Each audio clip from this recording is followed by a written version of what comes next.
From the United Nations in New York, an unedited interview program on global issues.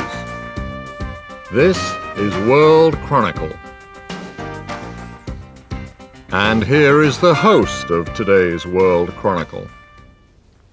I'm Michael Littlejohns, and this is World Chronicle. Crisis after crisis has focused the world's attention on the state of the Arab world. Many governments in the region have had trouble promoting development, eradicating poverty, and integrating into the globalized world economy. What regional strategies are being adopted, and how can the UN help?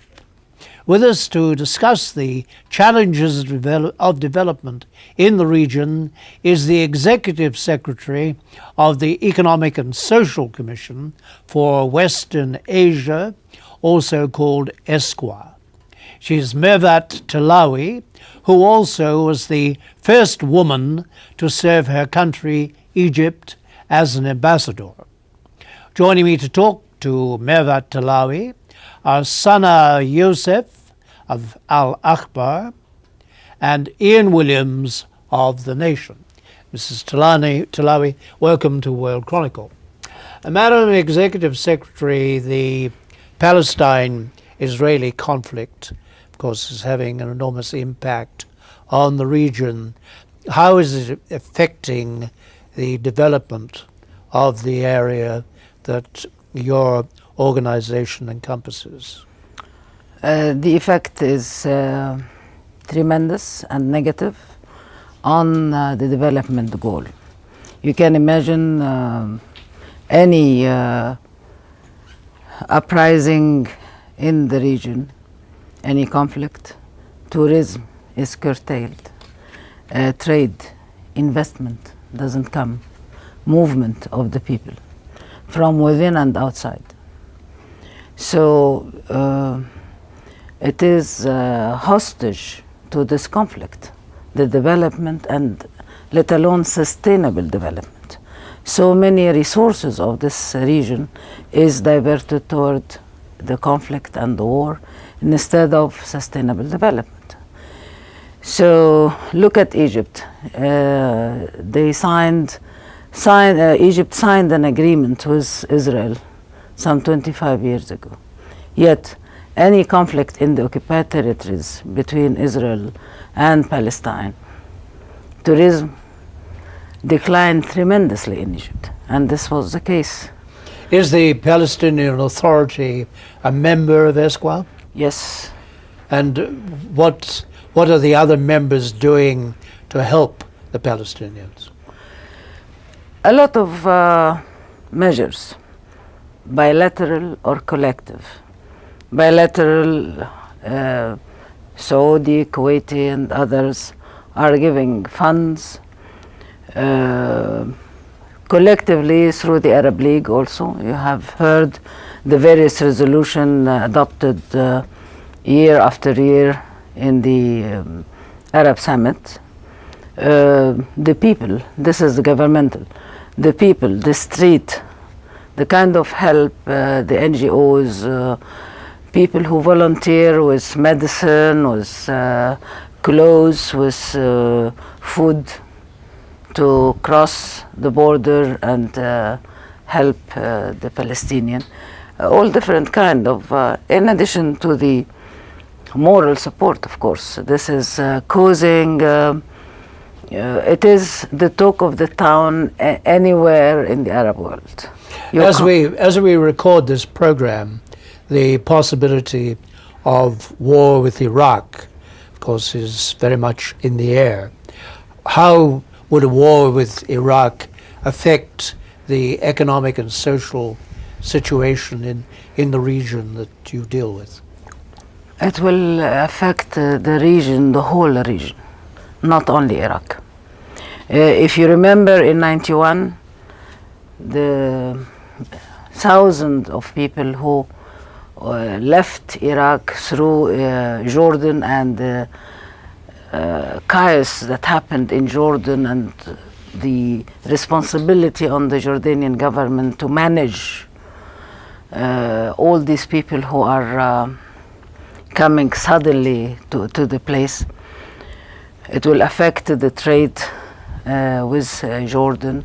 It will affect the situation in Lebanon, because once there is a war, speculation, and this is what the media in the region is saying, there might be a rocket on Israel. Israel might respond. We don't know whether it will respond with a normal rocket or a rocket with nuclear heads. Who will control, once you instigate the war, who will control the action after that? This is military, from a military point of view. On the economic, you can see whatever you built or the government, any government in the region does at the moment as plan for the future, it is completely overruled and destroyed. The result are not sure after the start of the war. Is there great alarm within ESCWA, this possibility? Yes, indeed. We do have a meeting, security meeting regularly with the other agencies that have offices in the region. We have also the peacekeeping personnel who are moving from the occupied territory to come to Lebanon. We have to take care. I am in charge of this security operation, in charge of the safety of not only the staff, but also their families. So we are taking precautionary measures and regulation and action and food rationing and maybe vaccine and masks. All of this instead of spending our time looking after very nice program that we have for the regional integration, whether in water management, energy conservation, ITSAM, which is an agreement on building roads between the 13 country member of the region. This is a kind of what kind of development strategy you've asked for, that we are trying to adopt for the real integration, and this requires stability, security, and if we can have a final solution to this conflict, definitely it will help the development of the region. Since you are preparing like contingency plans for helping the refugee and whatever happens on the negative implications of this war, did you put out like a plan to give to the countries surrounding the area, all the countries in the region, so they would know exactly what they have to do and what they have to face in the case of the war? I don't know whether I understood your question properly, but definitely for Lebanon, Lebanon is very worried about Israel raising the water issue, the late issue of the river Hasabani and Litani, because of the project that they are doing, which is not a new project. So they think that maybe with the start of the war in Iraq, Israel would use the moment to claim, because of the water, to attack Lebanon. So everybody is concerned and worried about what after the attack of Iraq. Would Israel use the moment and try to attack Lebanon in order to secure the source of water? Although this is within the right of Lebanon to have this water, because they are, according to 1956 agreement, it is called the Johnson Agreement in 56. The river passes Lebanon, Jordan, Syria, and Israel. And according to this agreement, Lebanon is entitled to 1/3 of the water, which is 50 million kilometer. They are using only 7 now. And with this project, they are increasing the 7 into 9 in order to supply the 20 villages that were under the Israeli occupation in the south of Lebanon with the necessary drinking water. So everybody is a little bit worried about the consequence of attacking Iraq. On a lighter note, before we move to some substantial questions, Western Asia. Last time I looked, Egypt was Northeast Africa. Yeah, but And, and you never hear the phrase Western Asia used why except it in this moved to context. Western Asia? Perhaps you could explain. Western Asia, because part of Egypt, which is 1/6 of the territory of Egypt, which is Sinai, is part of the Western Asia. But anyway, without this also, the United States is part of ECA, Africa. Yes. It's member of the ECA. So it doesn't really, geography doesn't really prevent. But Israel is part of Western Asia. Yes. And Israel is not a member of Yes, ESCOA. and you know the reason why. Because when it was established in 73, there was no peace between the country, and it depends on the voting system whether All the they would countries must be at peace. I wanted to move on to a substantial question. I wanted to get that established first. But one of the things that you have mentioned in your reports, and I think it was also brought out in UNDP's Arab Human Development Report, was just how much Arab cash flows abroad. And I think the figure you gave was $900 billion of Arab capital goes out of the Arab region, leaving only 15 million behind. I think it's 60-to-1 ratio. And when you look at the figures for the Arab world, I presume you could extrapolate there would be huge growth and prosperity in the Arab world if that capital were invested in the region rather than coming to London, Zurich, New York, or wherever. For sure, yes. Of course, great part of this money is individual, belongs to individuals. And the instability in the region is one reason for this. The lack of confidence and security that every couple of years we have another war and another war. And therefore, as individual, you want to secure your money. It's unfortunate, and I agree with you, if this money is used inside the Arab world, we do not need foreign investment, and it would change the whole face of the place. The last survey of the economic and social development in the region showed that there is a decline in the economic growth, and with the continuing growth of the population, that would perhaps hurt the chances of the Arab countries to be a real partner when comes year 2005 with the World Trade Organization. Do you think that the countries of the region are ready to join now? You see, there are already 12 Arab countries member of the WTO. And the others, like Lebanon and 5 other, we know because we are helping them prepare the paper and the requirement of membership. So they are in the process of joining the WTO. There is no problem there.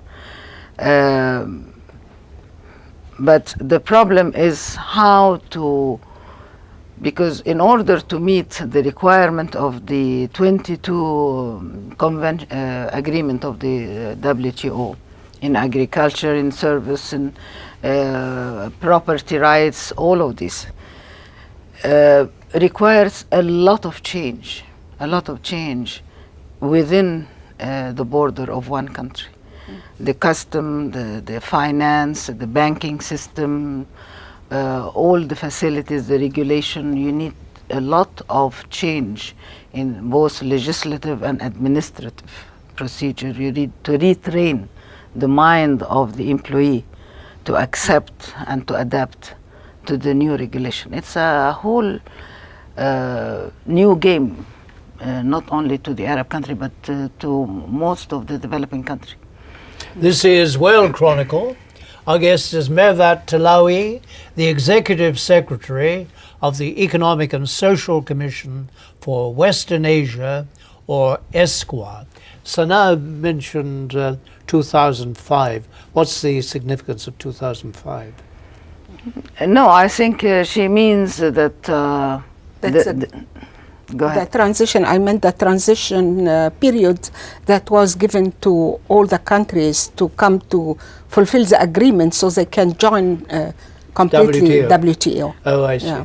So there is one point that I did not answer, the decline in the growth in the developing country. It's not only the population, but also the instability of the oil prices. Because 1 year, if the oil prices are high, you have a different percentage of growth. And if there is a decline, it affects this percentage. So one of the reasons also is the oil prices, because this region, the Western Asia in particular, depend greatly on the oil. It's in connection with the WTO. I think you remarked earlier in the year about the weakness of the Arabs as a trading bloc. The WTO looks very civilized, but in fact it's a sort of refereed wrestling match. When there's a dispute after the procedure is exhausted, as we see between the European Union and the United States over steel tariffs, you're allowed to impose restrictions in return, but you need to be an equal partner to do that. And Right. as I gather, the European Union is sort of girding its loins like a sumo wrestler to battle with the United States, but the Arab world did nothing on a collective basis. Is that right? This is, it's a fact that with WTO, individually you cannot do much. You have to be in a region, collectively. The bigger, the better. That's why since 1994, when the WTO started, the Marrakesh agreement, more than 100 kind of union between different nations have been established. So the Arab world is cognizant of the fact that in order to have an impact and influence in this new relationship between the other partner and the other competitor in the world trade, you have to be to demonstrate yourself as a region, not only as individual within the region. And for this, I think the Free Trade Union is starting with the Arab League. The GCC country, the 6 GCC country, they are even in a better shape, because it's a kind of subgroup, but it's taking That's the Gulf states, isn't it? Yes, the Gulf states, the 6 Gulf states. They are taking very positive measure among themselves. Even they are about to announce one single currency. So the steps is faster within the 6, but with a larger number of Arab countries, the hope is with this free trade union. Globalization is looked at by the rich countries as being the cure of all the ailment of the world.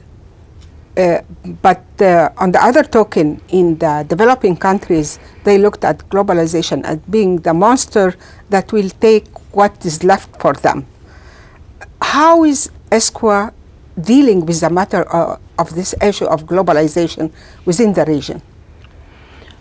2 levels. First, inside each country, we are trying to encourage governments to change a lot of regulation and legislation to meet the requirement of WTO.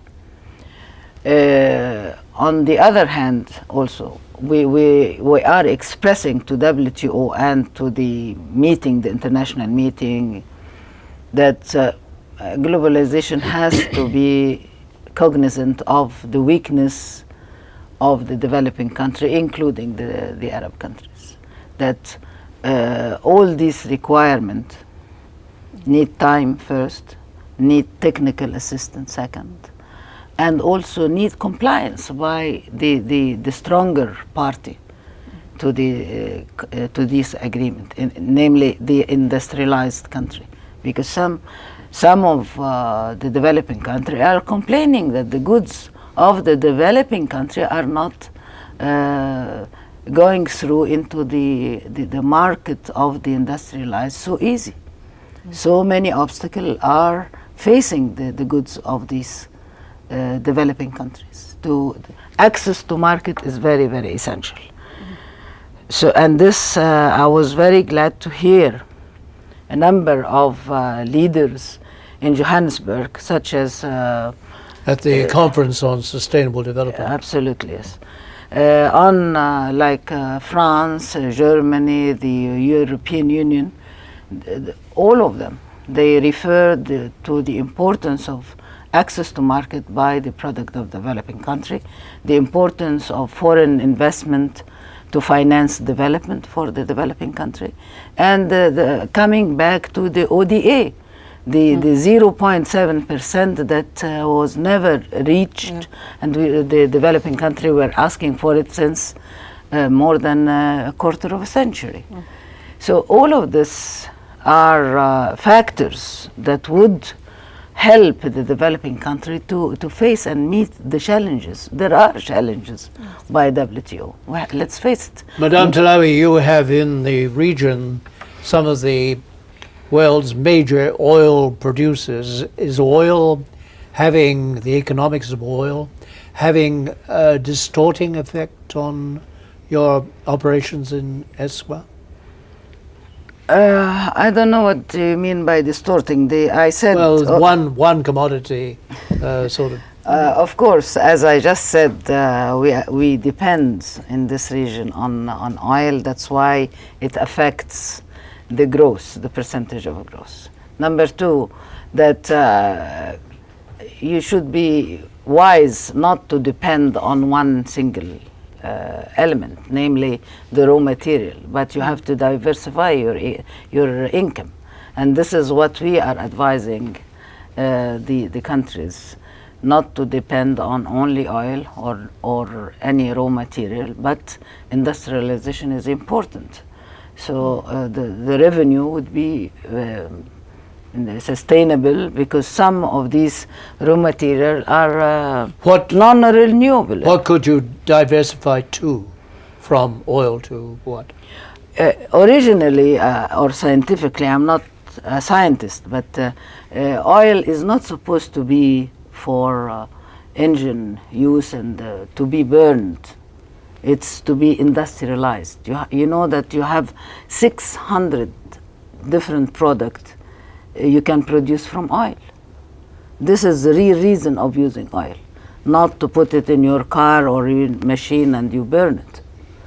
Yeah, that's why there is this strong call for investing in research and development in the new and renewable source of energies, wind, solar energy, and biogas, and so on and so forth.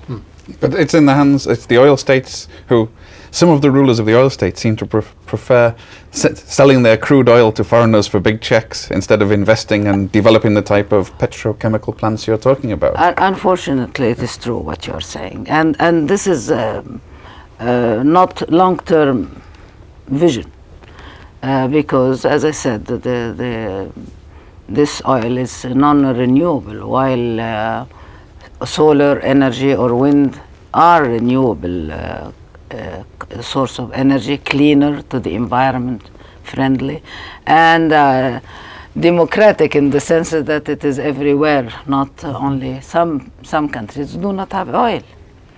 So it is within the right of those who do not have oil to have this access to the scientific research for using wind and solar. It's sometimes very difficult to try to convince a hungry man that democracy is more important than food or development. How could you, within ESCWA, try to apply those, you know, the new rules of the new world that would like to apply to all those countries? Well, speaking on democracy and poverty, I believe that right to development is your concern with poverty, but still this poor person needs a good governance, a transparent government system that would ensure his rights. So, as we always say in the United Nations, all the human rights goes together. You cannot pick and choose one set of rights and you leave the other set of rights. So, the notion of preferring a set of rights than the other, it's not correct. Therefore, I would go for the more democratic governments that would ensure for this very, very poor person a better future. It's if it is a correct scientific way of ruling, it will ensure a better future for the majority. Madame Tellawy, that's all the time we have. Thank you for being with us on this edition of World Chronicle. Our guest has been Mirvat Tellawy, the Executive Secretary of the Economic and Social Commission for Western Asia, ESCWA. She was interviewed by Sana Youssef of Al Akbar and Ian Williams of The Nation. I'm Michael Littlejohns. Thank you for joining us. We invite you to be with us for the next edition of World Chronicle.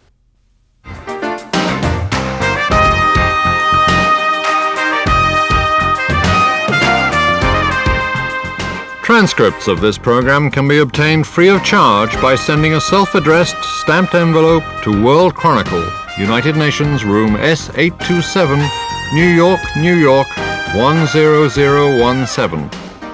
This program is a public affairs presentation of this station from United Nations Television.